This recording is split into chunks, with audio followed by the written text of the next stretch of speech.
निरंतर करते आ रहे हैं और इसके पीछे भूमिका यही है कि शहर का सर्वांगीण विकास हो, लेकिन यहाँ पर की सांस्कृतिक पृष्ठभूमि भी मजबूत हो।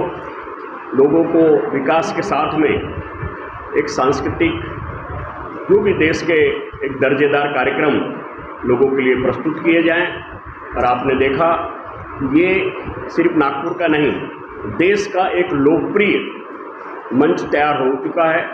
मुझे नहीं लगता कि देश में किसी भी शहर में खासदार सांस्कृतिक महोत्सव, क्रीड़ा महोत्सव और इस प्रकार के निरंतर आयोजन हो रहे हैं। उसी क्रम में गत 2 वर्षों में हम लोगों ने देखा कोरोना संक्रमण के कारण गणेश उत्सव हमारे त्योहारों में भी कुछ निर्बंध थे और अब उसके बाद में एक वातावरण में तब्दीली आई है। और इस वर्ष उनके माननीय गडकरी साहब की प्रेरणा और उसके अनुसार हम लोगों ने इस बार गणेश उत्सव में भी अपनी भागीदारी सुनिश्चित करने का निश्चय किया। जैसा कि लोकमान्य तिलक ने जब गणेश उत्सव की संकल्पना रखी तो उसका यही था कि इसमें सांस्कृतिक और राष्ट्रीय भावना लोगों के बीच में पहुँचे और उसी संकल्पना को साकार करने के लिए माननीय गडकरी जी ने हमारे गणेश उत्सव का जो प्रारंभ 31 तारीख से हो रहा है उसमें विभिन्न कार्यक्रम, सांस्कृतिक कार्यक्रम, नागपुर के जो रजिस्टर्ड मंडल है और भी जो भी गणेश उत्सव मंडल हैं बड़े, उनके लिए नाटक हो, साहित्य हो, कला हो, कवि सम्मेलन हो, नृत्य हैं और म्यूजिक संगीतमय कार्यक्रम। लेकिन संगीतमय ऑर्केस्ट्रा नहीं, वो देशभक्ति से ओतप्रोत कार्यक्रम होंगे और नागपुर के कलाकारों को एक मंच प्रदान करने का काम, जैसा कि हमारी शुरू से भावना रही है। आपने पिछले बार भी देखा कि हमने बहुत सारे नागपुर के कलाकारों को एक मंच प्रदान किया और इस माध्यम से हम लोग नागपुर के विभिन्न क्षेत्र के कलाकारों विस्तृत इसकी जानकारी हम पत्रक के माध्यम से दे रहे हैं। कला क्षेत्र के, साहित्य क्षेत्र के और विभिन्न कलाकार को हमें प्लेटफॉर्म देने वाले हैं। हमारी तैयारी इस प्रकार से पूरी हो चुकी है और हमारी सहयोगी संस्था के रूप में संस्कार भारती इसमें सहयोग कर रही है और विभिन्न नागपुर के जो सांस्कृतिक संस्थाएं हैं उसकी भी इसमें सहभागिता होगी।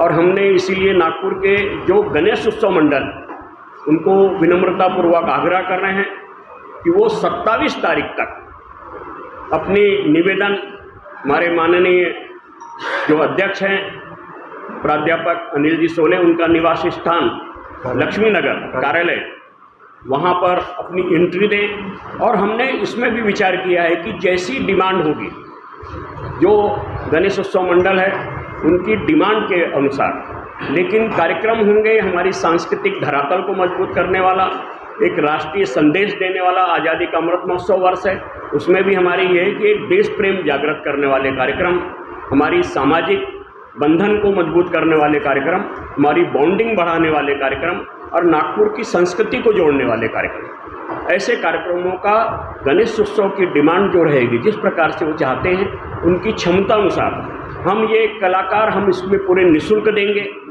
जो आयोजन है वो हमारे तरफ से निःशुल्क होगा, लेकिन उनको जो गणेश उत्सव मंडल है उनको मंच, साउंड की व्यवस्था उनकी क्षमता अनुसार उनको करनी पड़ेगी।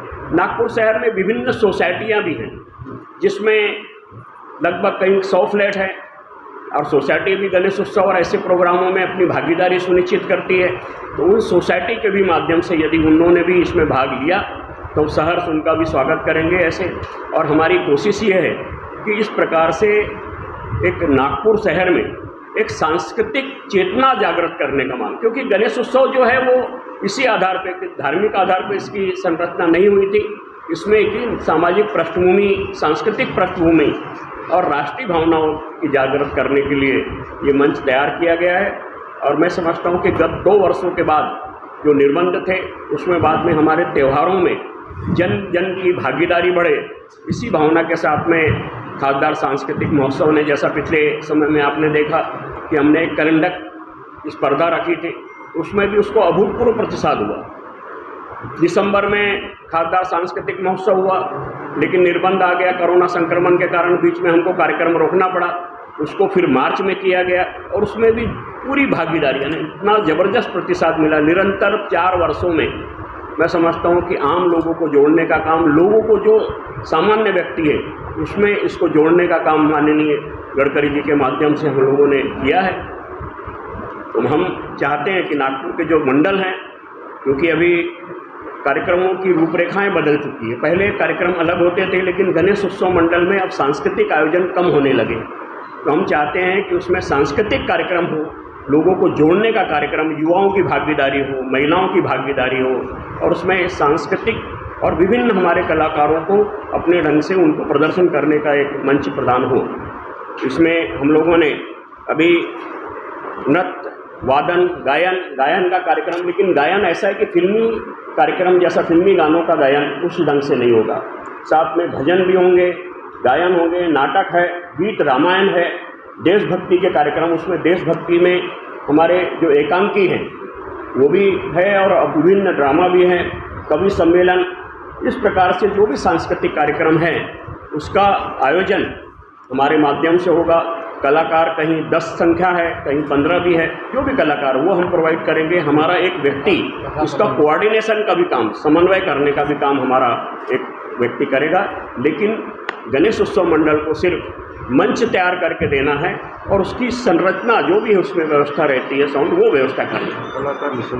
कलाकार हमारे निःशुल्क रहेंगे और दर्जेदार कलाकार रहेंगे। नागपुर का ये जो भी कार्यक्रम होगा एक दर्जेदार कार्यक्रम रहेगा।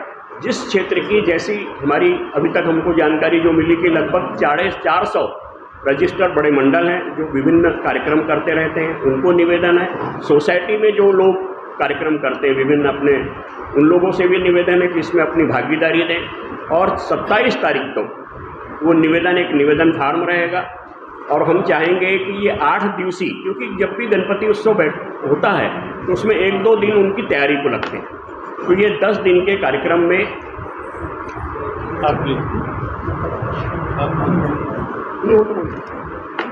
उसमें जैसा आपको बताया कि मानधन पूरा जो शुल्क है उन कलाकारों को हम देंगे, वो कार्यक्रम जो है वो हमारे ओर से रहेगा। खासदार सांस्कृतिक महोत्सव के ओर से वो आएगा। मंडल को डायस जो है और साउंड सिस्टम वो प्रोवाइड करना पड़ेगा। लाइट तो उनकी व्यवस्था रहती है, जैसी उनकी वो रहेगी उसमें कोई चार्ज नहीं, निःशुल्क है। जिस स्तर का कार्यक्रम रहेगा वो निःशुल्क रहेगा। और हमारी पूरी तैयारी है कि जितनी डिमांड होगी नागपुर शहर में, जितने मंडल की जो डिमांड होगी उस हिसाब से हम कार्यक्रम की हमारी तैयारी होगी।